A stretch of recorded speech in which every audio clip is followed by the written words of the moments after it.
The UK border force strikes have massively backfired on the trade union barons as the British Army have replaced them, and now our airports are being run in an even smoother way than ever before.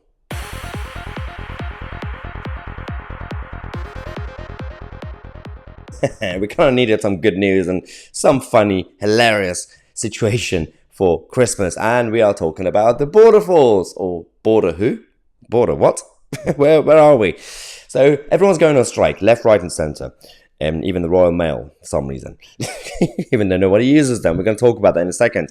But it's massively backfired. These guys are smiling and laughing and having fun, doing their own thing. And of course, there is to create nuance in the debate, as we always say, let's not just attack the hardworking, not the lazy ones, but hardworking public sector workers who are struggling during the cost of living crisis. We get the whole situation and the way the politicians and successive governments made a mess of our economic model in the country.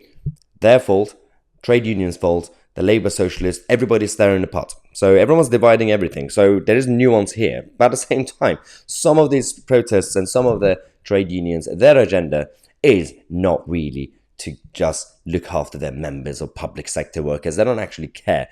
This has massively backfired on the border force because the British Army, the people who sacrifice their lives every single day and they don't really moan or complain about anything, they came, replaced some other airports. Look at that alpha male. Oh, and everything's now been run smoothly.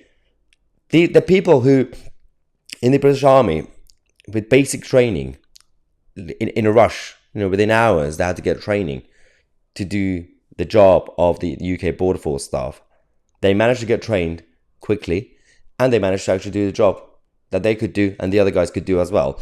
And they're not even complaining. So they're sitting there doing their jobs and not complaining about anything. Now, Oliver Cohen, one of the people who was a passenger, was talking at Heathrow, was talking to the Telegraph. He's 31. He's from London.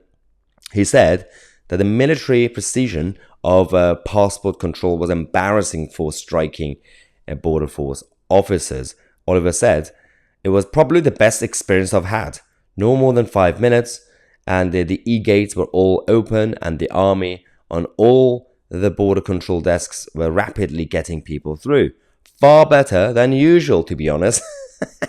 Oh dear God, these guys who have also, basically the army are ready and are preparing to replace many others, whether it's in the NHS, whether it's in the airport and other places during Christmas. They are sacrificing their own Christmas period, and even though a lot of them also need a pay rise, deserve a pay rise, but they're not talking about it because they serve the nation and the crown. And that's the difference between the public sector workers who are in the British Army, and just armed forces in general, and some other areas, again, without just completely dividing all the other categories. But I'm fascinated by the fact that, for example, the Royal Mail are going on strike. And the problem here is that who are you actually complaining about or complaining to? There are certain industries historically that eventually die out. That's just how it works. Right now, considering we have so many other better alternative options than Royal Mail, of course, not many people are using it. So by default, if you have the same workforce, if you have the same number of people working for you that they did 5 years ago, 10 years ago, but that makes sense that you're going to lose money and you can't give a pay rise to your staff. If it were a genuine private company that was created privately and remained private, because the Royal Mail had ups and downs, private, nationalized, then everything would have been fine because the CEO or the board would have completely made a lot of people redundant years ago, slowly, to help them transition into new jobs, new careers. But because it becomes so concentrated, even if you privatize some of these companies, the culture is still nationalized, and that's the issue.